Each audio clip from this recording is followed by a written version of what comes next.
teach immigration consulting at Ashton College, and I'm the author of the bestseller book, 88 Tips on Immigration to Canada. This is a copy of my book.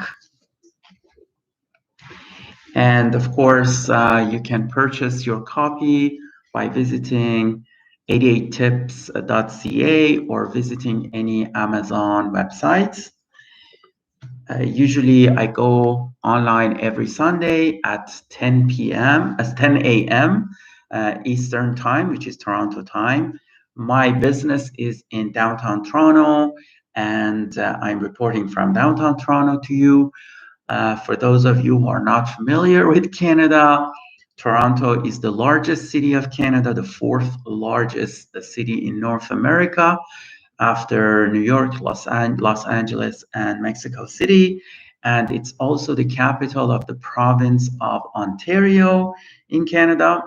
The capital of Canada is Ottawa. It's also located in Ontario, but Toronto is the capital of Ontario. And my operation is in downtown Toronto, next to City Hall at Sheraton Center. We have an office over there. Our business hires 15 people, and they are very talented people. We help people with their immigration needs, if they have any admissibility issues, if they want to apply for permanent residence of Canada, study permit or work permit or visit visa, we serve them. And I received my license 10 years ago, and I've been practicing since then. However, right now I'm here to talk about what was going on in the past 1 week in the world of immigration, and then if there are any questions, then I will answer those questions. Most likely, this will be exceptionally one of my short sessions because I have a few matters that I need to take care of. But let's see.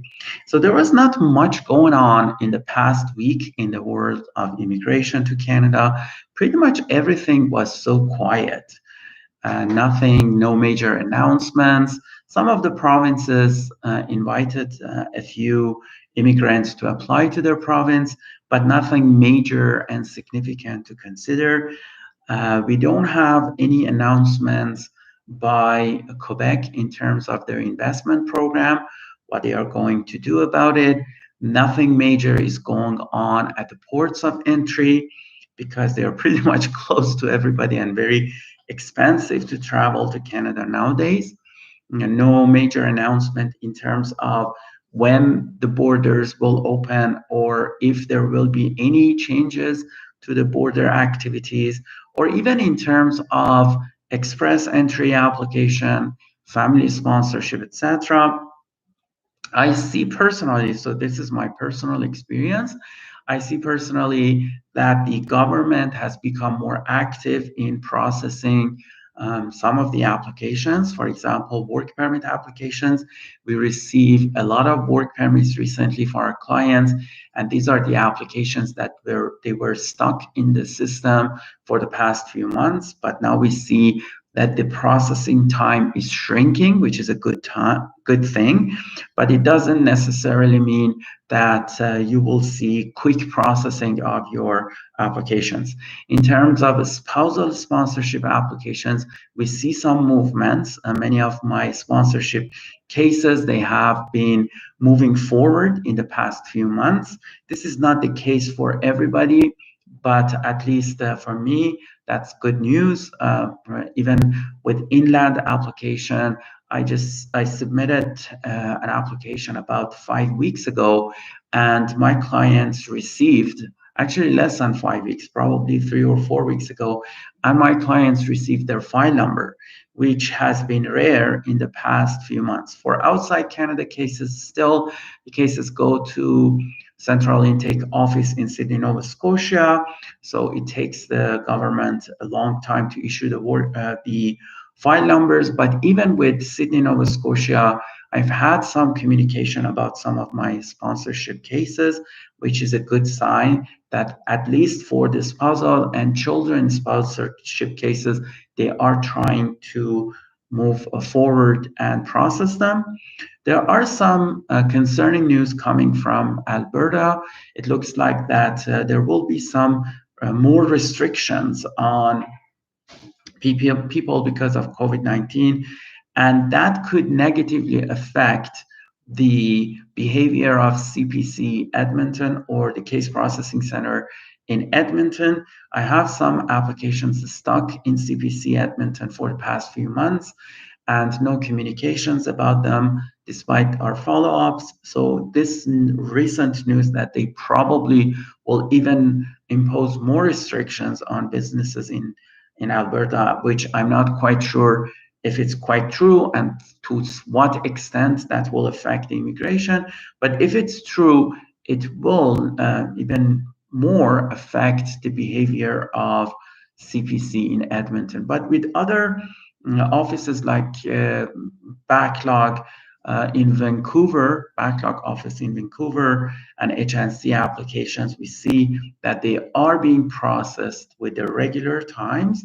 So that's some good news. So that's pretty much it in terms of the news. There's, as I mentioned, there's not much to share. In terms of immigration options to Canada, one thing that you need to know is that on April 1st, the government will not accept owner-operator applications the way that they used to accept. For those of you who are not familiar with owner-operator LMIA, it's a process towards a work permit in Canada for entrepreneurs, people who start businesses or purchase businesses in Canada. With the owner operator, usually a person buys an existing business in Canada or invests in a startup, and they prepare a business plan, they create job offers for Canadians, or they even hire people, they actually rent a place for their office and those kind of activities. And when everything is prepared, that business offers them a job. So the actual owner receives a job offer from her or his own company, and that job offer hires that person as the, say, CEO of the company or another executive of the company. Then they present this job offer to ESDC, or Employment and Social Development Canada, or Service Canada. They review the application. If they're convinced, then they will issue a positive labor market impact assessment, and then you can apply for a work permit or use that job offer to boost your express entry points. However, the government decided to stop that. And so in other words, nowadays, if you, starting from April 1st, if you want to submit an owner-operator LMIA application, the company needs to go through the usual process. It means that they need to actually apply, they need to go through the recruitment efforts for at least 4 weeks of job postings. They need to go through the hiring process, etc. And then they make the job offer to foreign national, which basically it makes it impossible, because for a new company, especially if you start a new company, it's almost impossible to make a job offer to yourself if you don't have the history of hiring people in the past, or you are not a large corporation, and you don't have enough financials to support this hiring. So it makes it almost impossible to apply under owner-operator LMIA. The good news is that we have an alternative for owner-operator. It's called Imp C11, or International Mobility Program Code C11, which basically makes a person, the concept is very similar to the concept of owner-operator LMIA, but it makes the person exempt from the requirements of LMIA. We have been submitting applications under Imp C11 for the past 3 years, and we have had many success stories from several countries in the world, and we will continue. I've had clients from Mexico, from Iran, from Chile, from France, from Romania, and many other countries under this program. I don't remember all the countries. And we've had many success stories with that. Of course, some refusals, but many success stories. And that we actually replaced owner operator a long time ago with this option. So this option is still there. The government has not made any changes to this option yet.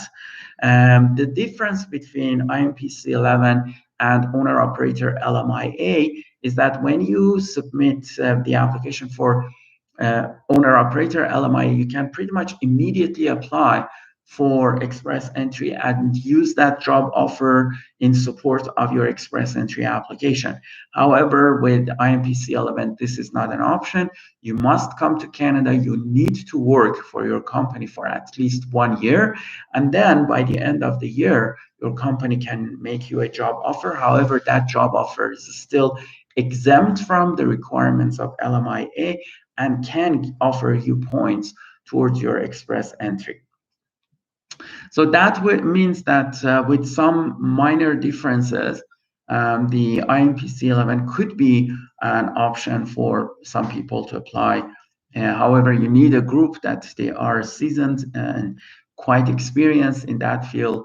And luckily, my team and we have been very active on this, and you name it, we've seen it. We have worked with several visa offices in the past, and also port of entry applications, even flag polling for Imp C11, and we kind of are familiar with all different scenarios that could potentially happen to a person regardless of their nationality and regardless of where we submit the application. So if this is what you have in mind in terms of immigration to Canada, and you can invest in Canada, of course, there is no minimum investment, but usually people who apply under this program, they invest at least $100,000 in Canada. Many of them invest a lot more than $100,000. And that's the expectation. We're looking at somebody who is highly experienced as a business owner or as a senior manager of a business, or a combination of both. Somebody who is preferably highly educated or very skilled in what they are doing. And also that person can invest in Canada, create jobs for Canadians. The option that they have in mind in terms of the business is a viable option and convincing for the immigration authorities. So that's a very quick wrap up of what we have with the owner operator option. Obviously, if you cannot be an investor, then you need to think about other options like express entry directly with a job offer or without a job offer, or some of the pilot programs that they do exist in Canada, like rural and northern immigrant pilot program, agri-food pilot program, and others. So think about those as well. Most of the immigration options to Canada expect that you know the official languages of Canada. Canada has two official languages. One is English, the other one is French. And about 2/3 of Canadians, their first language is English. About roughly 1/3, their first language is French. However, we don't designate between any of those, so it depends which one you know better. You need to take a test on whatever language you know. So you need to know at least one of them. You don't need to know both of them, but you need to know at least one of them. For English, you need to take either of these two tests, CELPIP or IELTS. CELPIP is usually not available outside Canada, but IELTS is a famous test that is available pretty much everywhere in Canada, and outside Canada as well. Depending on what method of immigration you have, the expectations for your score is different. If you are taking a French test, then you either can take TEF Canada or TCF Canada. And obviously, if you know both languages, then you can take them both tests, but only one English test and one French test. Usually you can submit the test only if your test is less than 2 years old. And for IELTS, you need to take IELTS General. You cannot take IELTS Academic for the purpose of immigration to Canada. And then if you have taken both languages tests, then the one that you know better becomes your first official language, and the other one becomes your second official language. If you're a francophone or bilingual, it means that you know French language well, or you know both French and English languages well, then you could receive several perks from at the federal level and provincial level. For example, Ontario has a special program for francophones. They invite them to apply through their PMP Express entry. And also the Express entry option has some perks for francophones, up to 50 extra points on top of the points that they receive because of their knowledge of language. And it's partly because majority of francophone population will end up in Quebec, but the federal government of Canada is trying to encourage francophones also to move to other provinces of Canada. So we have a healthy distribution of francophones in Canada. And of course, provinces of Canada very likely want to see francophones settling in their province and support them in terms of their settlement in Canada. So that's a good thing. If you want to apply for study permit or work permit, by default, you don't need to take an English test or French test for work permit or study permit. Having said that, you need to consider this.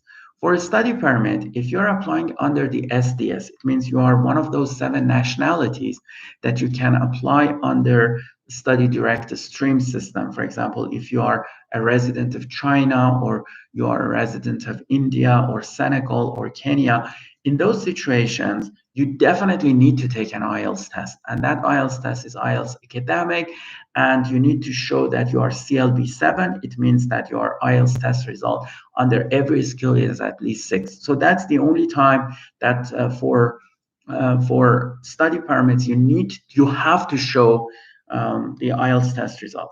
Do you also need to show this for if you're applying for regular streams?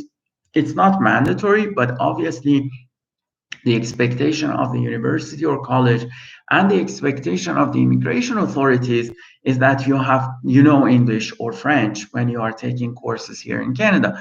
So if you have taken IELTS test or another test, even Duolingo or other tests, make sure you present the test result so the officer knows that you know English or French well to attend school here in Canada. And obviously, the admission letter that you receive from the school is another indication that you know the language.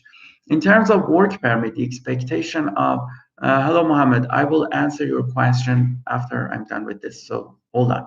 So in terms of work permit, again, there is no stream of work permit that IELTS test is mandatory. Having said that, again, when you're working in Canada, you need to show that you have the qualifications to work in Canada. And language is one qualification. How can you work in Canada without knowing the official languages of Canada, at least one of them? That's why if you present IELTS test results, then that will really help the officer to know that, okay, you know English or French. Of course, if you don't submit a language, it's up to the officer. So sometimes they will never ask you to submit a language test result. Sometimes they ask you to submit a language test result, or sometimes they may decide to interview you to know that you know English or French. And also keep in mind that the nature of the language is different. The nature of the work also affects your abilities in the languages. For example, if somebody is being hired as a laborer for agri-food industry, comparing to somebody who is being hired as a teacher for a school, obviously then the expectation in terms of how much they know English or French could be completely different. But at the end of the day, although for work permit and study permit, for most of their streams, it's not mandatory to submit the language results, but I highly recommend it because they will show the officers that you know English or French well. The same thing we do with federal self-employed class, which is dedicated to artists and athletes. Despite that, language test results are not mandatory. They bring points for them, but they are not mandatory to submit. I always encourage my clients to submit language test results, and I've actually written articles both in Farsi and English languages to show that this is, to me, this is highly recommended to submit IELTS test results. Okay, let me answer the questions. Hi, Omidvar. So there's Mohammed Sohail. Can someone with a bachelor's degree in computer science and MBA come under express entry? He has more experience in business. He meets the language requirements. So basically, for the express entry, thanks for the good question. For express entry, there are some minimum requirements. So there are 3 subcategories of express entry: federal skilled worker class, Canadian experience class, federal skilled trades class. The scenario that you are mentioning obviously doesn't fall under federal skilled trades class. In terms of Canadian experience class, that person needs to show they have at least 1 year of work experience in Canada under NOC 0 or A or B, which this case, it looks like that it doesn't qualify under that. But there is another stream called federal skilled worker class. With federal skilled worker class, or FSW or FSWC or FSWP, depending on who you ask, it depends on whether you meet the minimum requirements, and also at least 67 points out of a 100-point system. So in terms of the minimum requirements, there are a few things that you need to show. For example, you have had at least 1 year of work experience as a under NOC 0 A or B, whether inside Canada or outside Canada in the past 10 years. So they are looking at 1 year of continuous full-time or full-time equivalent work experience. And the employment requirements are not important. What is important is that the person actually worked under that work, the job, and they were qualified to do that job. And the second one is that they have evaluated their foreign education in Canada under a system called ECA, or Educational Credential Assessments.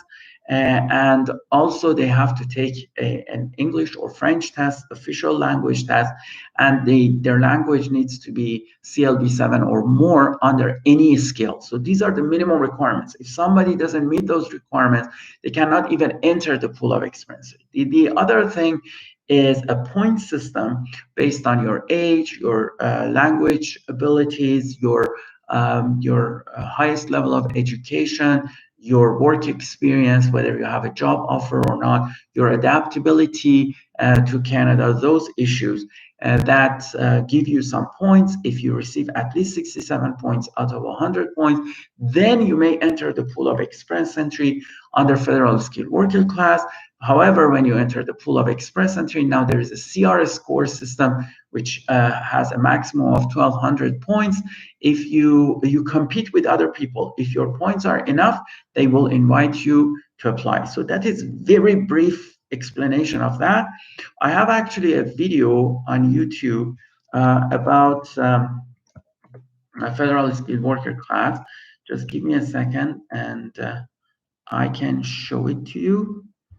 So I'm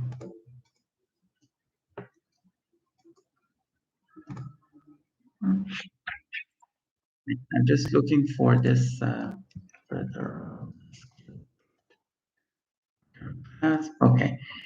So here is the link to that video. I will post it on our chat, but later I will post the link below the video here, this video as well. We also have a proprietary calculator for this program. So nobody has done this this way as comprehensive as we have it. So if you're interested, there is no obligation. If you fill that calculator, you can fill that calculator to find out whether you meet the points or not. So I just posted the link here.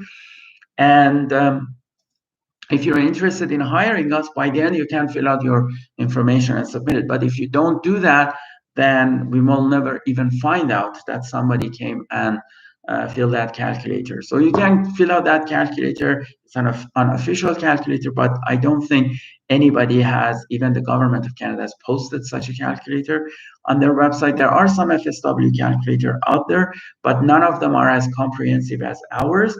So you can fill that calculator, see if you meet the minimum requirements. Having said that, just meeting the minimum requirements for FSWC is not good enough. As I mentioned, you need to enter the pool of express entry and compete with others.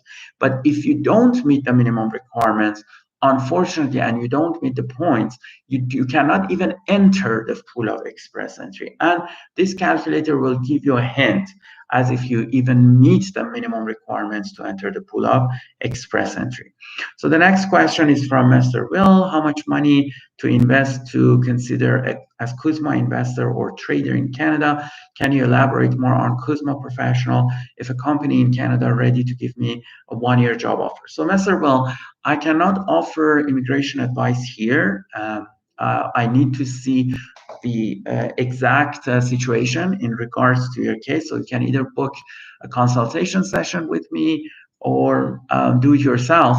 But generally speaking, we need to look into how genuine that job offer could be. And more importantly, if you qualify under that employment requirement. So Kuzma mostly focuses on education in terms of qualifications and the citizenship of the person. So you can apply either if you're a citizen of the United States or you are a citizen of Mexico if you want to apply under Kuzma Professional.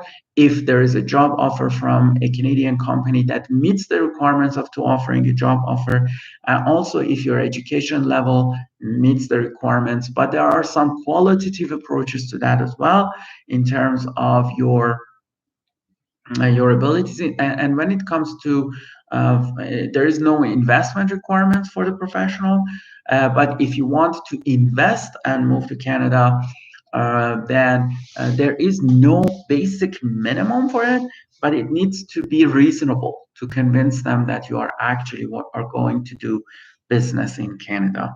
But obviously, we can review your case, and that's what we do. You know, I'm an immigration consultant, and I make money from offering consultations. So if you are willing to receive official consultation on your case, we review your case, we review that offer, we review the investment, we will have consultation sessions with you, and then you decide whether to hire us or do it yourself. So you can obviously safely approach us. It's a matter of spending a few $100s for receiving proper advice. So that's my brief answer. So the next question is from Yasi. Hi Al, what happens during ready to final stages? Ready to final stage. I'm not quite sure what you are talking about, so I don't know. I didn't get your question. If you could answer in more detail. Mohammed Suhail says, is the experience in the last 10 years? Yes, it is based on the last 10 years. So Negar Mozaffari, hi, I have an application on the proof of express entry. I got married, please let me know. How can I update my new status? So Negar, obviously I cannot offer you advice because I don't know the details of your application. Basically, but if there are any changes in your family structure, you need to update the immigration authorities and let them know how you update them. I cannot offer you that advice here, but what I can tell you is that usually you can use IRCC web form to communicate with them. If you don't know how to use IRCC web form, I have actually an article, a video about using IRCC web form, and here I share the link with you. You can actually watch my video on the subject of how to use IRCC web form. If you have an immigration consultant or lawyer who is helping you, then ask them to submit the updates for you. Okay, where are we? The next question is from Junaid. So Junaid Khurana, hi sir, I have a question. If I apply for refugee, do the Canadian government give money and shelter? Please tell. So Junaid, the refugee application, it depends on whether you submit it outside Canada or inside Canada. So if you apply outside Canada, then it's mostly related directly to UNHCR, and all the arrangements needs to be done through UNHCR. Eventually, if they want to resettle you to Canada, an officer from Canada will interview you and decide whether to resettle you to Canada or not. They have some programs for resettlement. Some of them are government-based. Some of them are in assistance with private sector, like Group of Five and other similar programs that they have to transfer people to Canada or resettle them in Canada. But if you are inside Canada, that's a different story. If you're inside Canada and you apply for refugee, then you qualify for free healthcare under a program called IFHC, or Interim Federal Health Care Program, IFHP, sorry. And then you receive, if you want to work, you receive a work permit, and that allows you to work in Canada. However, if you encounter financial problems, for example, there is no job for you, you cannot work for some reason, and you really need help, like other Canadians, the government, usually the provincial governments have some tools to support people who need help. We call them social assistance. For example, they offer shelter to those people, they offer them food, they help them to get a job, those kind of things. And I can say that refugees are not much different from other people in that regard. Many of my clients, they are refugee claimants inside Canada, and I can assure you that almost all of them, they work to make a living. They don't go for social welfare or social assistance, but it becomes necessary, obviously, that option is available to you until the authorities decide on your case. So Purya Mirzai, hello Purya. When it would be the next draw in FSW? First of all, there is no draw for, okay, now I got it. You're talking about express entry, the inviting FSWC. Unfortunately, we don't know that. The problem is that we have a lot of people that they applied under federal skilled worker class under express entry. They received their COPR, confirmation of permanent residence, and their PR visa, but because of the closure of the borders, they cannot travel to Canada to validate their COPR and become permanent residents. And that has caused a huge hurdle for the government. The other issue is that many of the visa offices outside Canada, they do not work in their full capacity, and they prefer to focus right now only on sponsorship cases, work permit cases, study permit cases. And because of that, the government has decided to invite less FSW people under express entry. In the last year, they started inviting FSW from August till end of, I think we had even one draw in December that they invited FSW, but then suddenly they switched gear, and now their focus is only on Canadian experience class. Will they invite federal skilled worker class again? Yes, of course they will. But when, we don't know.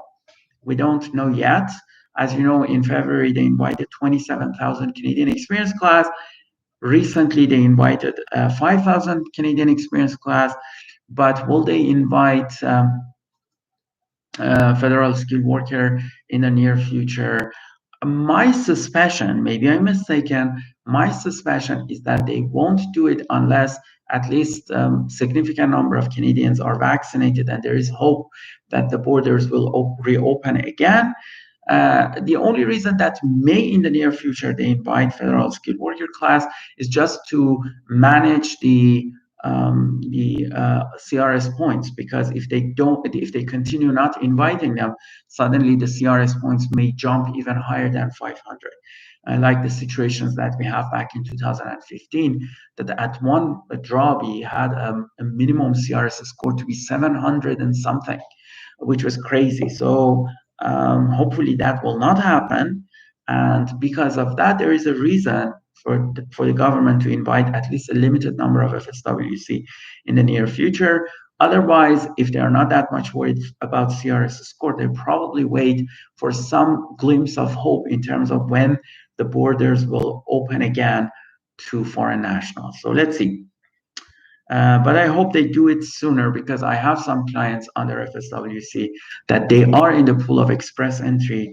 And the worst thing that could happen to those poor people is that their 12 months comes up and they are booted out of the um, pool.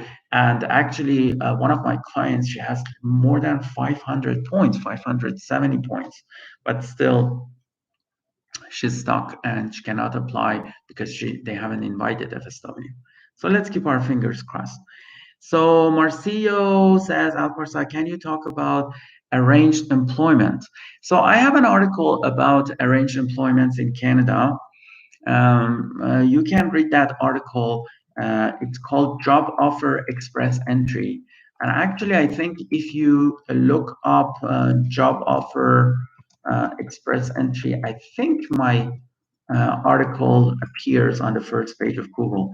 But let me see. Yes, the average position is 7.9. So it is usually on the first page of Google. But to make it easier for you, I post the link here. Then we will you can read that article. But briefly speaking, when you receive a job offer for express entry or arranged employment, in most cases, that job offer needs to be supported by LMIA, or Labor Market Impact Assessment. It means that the employer needs to advertise that job, try to hire Canadians first. If they fail, they cannot find Canadians, then they can submit an application to ESDC or Service Canada for the job offer. And then if Service Canada issues a PR LMIA, a positive LMIA, then you can use that to receive up to 200 points towards your LMIA. So if the job offer that you receive is supported by LMIA and it's a NOC 0, NOC A, or NOC B job, you receive 50 points. If it's a NOC 00, which is senior management positions, then you receive 200 points. So that's the idea behind job offer. There are some exceptions that you could receive a job offer without an LMIA, but normally it's when you are here in Canada, you have worked for that employer under an employer-based LMIA exempt job, and then the same employer is offering you a job in Canada, then you can submit the application without an LMIA. This is very brief explanation of what's going on with arranged offers. Make sure to avoid paying people for job offers. This is a scam. If somebody asks you for money to offer you a job, just stay away from it. If you go through that, either they are scamming the government or you are collaborating with them to scam the government, and the government doesn't like it for valid reasons, because this is breaking the law. And if they find out that somebody in Canada is receiving money to give job offers, then they could actually prosecute them and even put them in jail and fine them. And of course, all the people who has received those job offers could be affected as well in many different ways. So stay away from that, but read my article. I think that clearly explains what are the requirements under job offers for Canada. So hopefully that will help you. Okay, where was I lost the questions. Oh, the question, after all stages, so this is by Yasi. After all stages are marked as passed, if the notes say ready to finalize, okay, not sure what is left to be done on the application. So now I know what you're talking about. You're talking about the profile, online profile, because that message appears over there. So basically, when you reach that point, is when the officer is doing the background check. And the background check could be done at different stages. So one of them is that IRCC first looks into their database. They communicate with RCMP to look into their database to see if somebody has some criminal issues or some history that make them inadmissible to Canada. So that's a relatively quick process.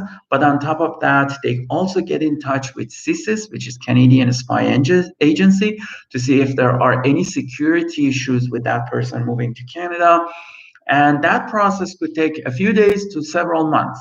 So that's why sometimes when they say ready to finalize, the actual issuance of confirmation of permanent residency could take several days, or in some cases several months. I've had cases that it took them 2 years to finalize that process. Of course, those are extremely rare that you encounter 2 years of wait time for background check. In most cases, the background check is done in a matter of a couple of weeks or sometimes a couple of months. The typical timing is less than 6 months, and for many people, it's only about 2 to 3 weeks. But at the end of the day, it's up to the circumstances surrounding that specific case. So Sean Lee says, hi, Parsai, for potential medical inadmissible issue, when is it good to hire a consultant, before the medical exam or when receiving the PFL? So, well, Sean, I would say before you even submit the application, because what I personally do when I submit an application that includes potential risks of inadmissibility because of medical issues, I include, first of all, if I see this is a no-no, I will let my client and prevent them from spending money and time. But if I know that there are solutions, then we pursue those solutions from the beginning. Like, for example, receiving reports from the doctors, including information as to why my clients deserves HNC. Sometimes we submit a TRP application alongside in case that the permanent residency application fails.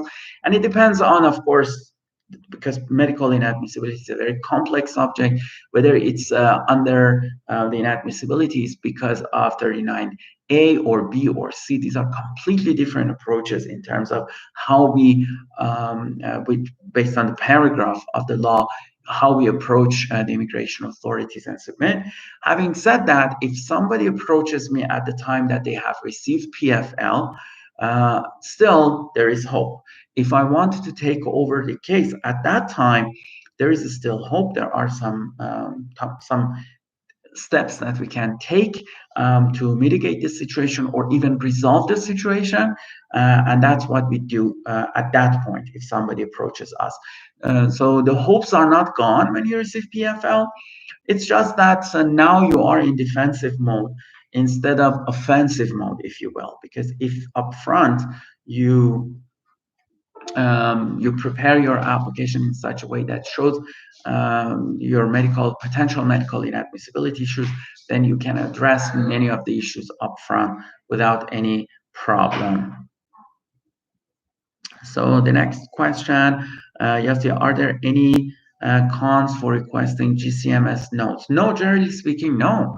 Because keep in mind that when you request GCMS notes, it doesn't mean anything. You just want information about your case. So generally speaking, there shouldn't be any negativity on asking the GCMS records. And for those of you who don't know what is GCMS, GCMS stands for Global Case Management System. It's a huge system by the immigration authorities that they manage immigration files. But when we talk about requesting GCMS notes, we're requesting the records related to a specific application or to a specific person. When we make those requests, the immigration authorities send a very long PDF file, sometimes 50, 60 pages. And on that file, they explain about the specifics of that case, and you get a good idea of what's going on in that case. And you also need to know that, generally speaking, the processing of GCMS records is being done by another department of IRCC, not by the visa office. Although that department may get in touch with the officer and ask them questions before releasing the details, but they are very professional. Most of the time, they don't really need to make that call, and they release the information to you.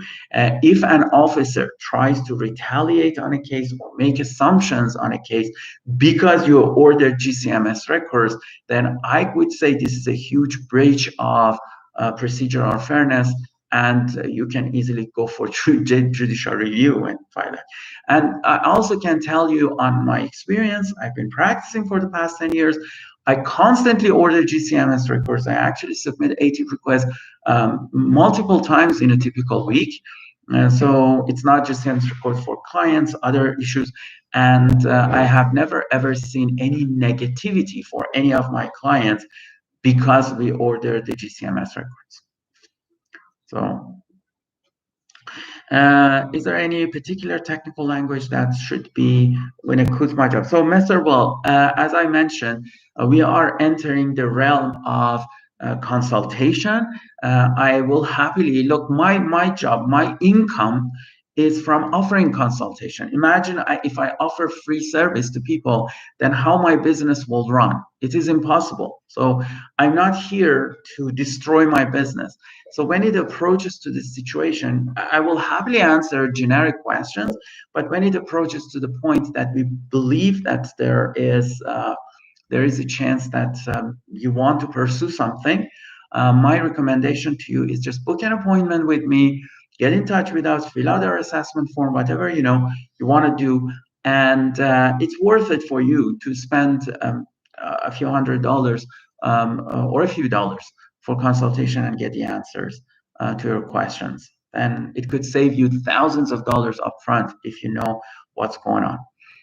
So if you're, again, the same thing, Christopher Andrew, hi, Mr. Parsai, good morning. Can you following your programs right from Uganda? Oh, okay. Thank you very much, Christopher. Actually, you have mentioned that before. So thank you very much for coming back. And we are, as I mentioned, I want to wrap up this session a little bit earlier than usual because it's a very busy weekend for me. But thank you very much for attending this session. Thank you, Junaid. Thank you, Yossi. Thank you, Mr. Will. Thank you, everybody who attended and posed their questions. Again, you can follow me Mr. Mohammed Sohail, I have an article about this issue. So if you look at officer notes, Canada, my article usually appears on the first page of Google. Actually, I just Googled it and it was on the first page, but here is the link. Click that link, it explains what is GCMS records. And I have some articles that I have even posted some of the codes of GCMS, and in the future I will post more articles about GCMS codes. So hopefully anybody who receives a GCMS, and we also have a service to get GCMS records. We actually only charge $100 US to get a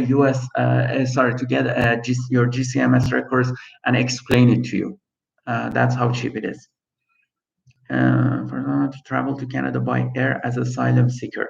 So the simple answer to this is no, not right now, because non-discretionary travels to Canada are the only options that we have. If the travel is discretionary, it's almost impossible for somebody who to travel to Canada from the United States or other countries. There are many limitations right now, unfortunately. And that's why the number of refugee claims dropped significantly in 2020, unbelievably low comparing to 2019. But that everything will go back to normal, hopefully very soon. Okay, again, thank you very much. You can support me by purchasing my book, 88 Tips on Immigration to Canada. As I mentioned, it is available on Amazon websites, or you can visit 88tips.ca to find your purchasing options.